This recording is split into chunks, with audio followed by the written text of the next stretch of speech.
भीमेश्वर महादेव मंदिराचा मूर्ती प्राणप्रतिष्ठा व कलश रोहन सोहळा वाघोडे गावातील भीमेश्वर पिंडीची गावामध्ये भव्य मिरवणूक काढून प्राणप्रतिष्ठा करण्यात आली। यावेळी जंगले महाराज यांच्या हस्ते स्थापना करण्यात आली। या कार्यक्रमाला पंचक्रोशीतील भाविक मोठ्या संख्येने उपस्थित होते। भाविकांनी मोठे हवन भवन करण्यात आले।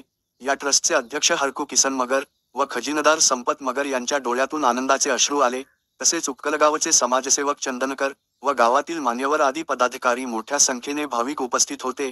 हा आढावा घेतला आहे लक्ष न्यूज चॅनलचे रिपोर्टर रावसाहेब वरपे अहिल्यानगर यांनी।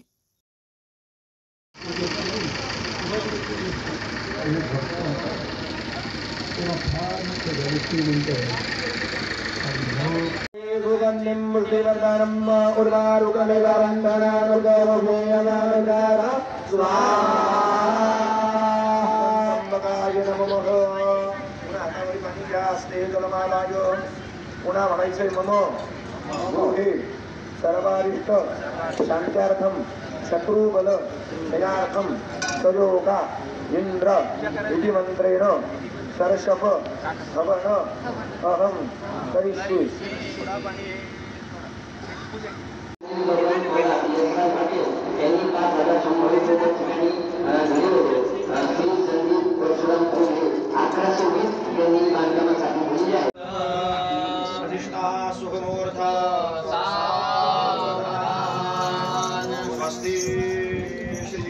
ते दगड पण नसतो आणि ती वाळू पण नसते। सेवेचं फल देणारं कोण आहे? परमात्मा असतो। सेवेचं फल देणारा परमात्मा असतो। आपली सेवा चूक तू दारू पिणे तिकडं अजून काही माती कर, आपल्याला काय करायचं? आपण आपल्या जागेवर पक्के असतो। आपण आपल्या जागेवर पक्के असतो। आपल्या सेवेत खोट नाही। आपल्या नवरीची चौकशी आपल्याला काय घेणं? आपल्या सेवेत खोट नाही। त्याचं फल आपल्याला 100% जर तुम्ही वाळू पूजा करून जर तुम्हाला भगवान फल देतो, महादेवाच्या दगडाचे पिंड करून जर भगवान तुम्हाला सेवेचं फल देतो, तर पेताड नवरीची खऱ्या अर्थानं भगवान शंकराच्या मूर्तीची प्राणप्रतिष्ठा सोहळा पार पडलेला आहे भीमेश्वर। या ठिकाणी एक ग्रामस्थांच्या मनामध्ये संकल्प आला, भगवान शिवाचं मंदिर नव्हतं मोबाईल बंद कर आणि अथक त्या ठिकाणी खऱ्या अर्थानं गेल्या 6 ते 7 महिन्यापासून त्या ठिकाणी अहोरात्र या ठिकाणी देवस्थान ट्रस्टी असतील, आमचे देवस्थानचे खजिनदार, गावचे कारभारी श्री संपतदादा मगर असतील, अध्यक्ष आमचे हरकू किसन मगर असतील, त्याचप्रमाणे संपूर्ण ग्रामस्थ त्या ठिकाणी अहोरात्र या ठिकाणी रात्रीचा दिवस करून एवढ्या जलद गतीने जवळजवळ 20 ते 25 लाखाचं या ठिकाणी एक वाघुंडेच्या परिसरातील पंचक्रोशीतील एक वैभव त्या ठिकाणी ग्रामस्थांच्या सहकार्याने निर्माण झालेलं आहे। आणि आज या ठिकाणी खऱ्या अर्थानं भगवान शिव, भगवान महादेव या ठिकाणी आपल्या गावामध्ये आलेले आहेत। म्हणून सर्व ग्रामस्थांना एक आज खऱ्या अर्थानं आनंदाचा उत्सव या ठिकाणी आज सर्वांच्या सहमतीने या ठिकाणी झालेला आहे। पण या गावामध्ये आतापर्यंत जे पाहिले सगळे भगवंताचे मंदिर आहे, पण महादेवाचं मंदिर नव्हतं। तुम्ही याच्याकडे कसं पाहता? आता या ठिकाणी आमच्याकडं भगवान शिवाचं मंदिर नव्हतं। या ठिकाणी जसं एखादी नाविन्यपूर्ण गोष्ट या ठिकाणी तयार होत असते, जसं तिला त्या ठिकाणी आपल्या लहान लेकराप्रमाणे त्या ठिकाणी पाहिलं जातं की जपलं जातं, त्याच पद्धतीने भगवान शिवाचं या ठिकाणी सेवाभाव त्या ठिकाणी होणार आहे। त्या ठिकाणी प्रत्येक सोमवारी अभिषेक होईल, त्याचप्रमाणे दररोज नैवेद्याचा कार्यक्रम, आरतीचा कार्यक्रम या ठिकाणी होत आहे। आणि देवस्थानच्या श्री दत्त देवस्थान ट्रस्टच्या माध्यमातून भगवान दत्तात्रेयाची सेवा त्या ठिकाणी होत आहे।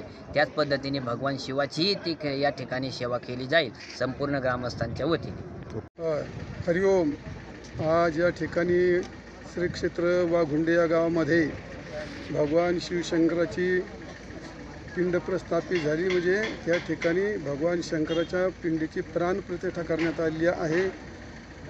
गावकऱ्यांनी, समस्त गावकऱ्यांनी या ठिकाणी शाळीग्रामाची पिंड, भगवंताची मूर्ती अतिशय उत्तम प्रकारची या ठिकाणी प्रस्थापित झाली आहे। मंदिर फार छान बांधलेलं आहे आणि समग्र ग्रामस्थ मंडळी या ठिकाणी जमलेली आहेत आणि यांनी सर्वांनी मिळून या ठिकाणी खूप मोठ्या प्रमाणात उत्तम प्रकारचा कार्यक्रम पार पडलेला आहे। तरी मी सर्व ग्रामस्थांना आणि परिसरातील सर्व भावी भक्तांना आपल्या भगवान शिवशंकराच्या मंदिराचं पावित्र्य ठेवावं, शुद्धता ठेवावी, सर्वांनी पूजा दर्शन जितकं पावित्र्य ठेवलं तेवढं देवचं मांगल्य राहतं आणि ते सगळे गावकरी ते करणार आहेत.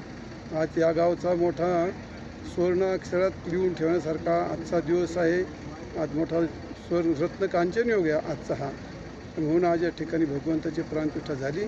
मी सर्वांना पुनश्च एकदा विनंती करतो, मंदिराचं पावित्र्य पाळा, शुचिर्भूतता पाळा, नियमाची पूजा अर्चा नैवेद्य हे सगळं पाळा. भगवान तुम्हाला सर्वांना निश्चित आशीर्वाद देतील आणि तुम्हाला सर्वांना भगवंताची सेवा पण घडो अशी भगवतीची प्रार्थना करतो. रामकृष्ण. आमच्या मित्रपरिवाराच्या तर्फे मी त्यांनी मला जी संकल्पना मांडली होती त्या संकल्पनेचा मी आज म्हणजे माझ्या हस्ते खरंच मी शेवट केला आणि हा शेवट इतका आनंदात झाला की मला त्याचे आनंदाश्रू हे आज अनावर झाले.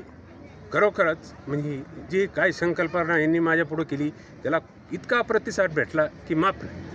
आणि ती आज संकल्पना आमच्या सर्वांच्या यांनी ती आज साध्य झाली. हीच परमेश्वराला मी आज विनंती करतो का ही अशीच कृपा आमच्यावर सदैव राहू दे.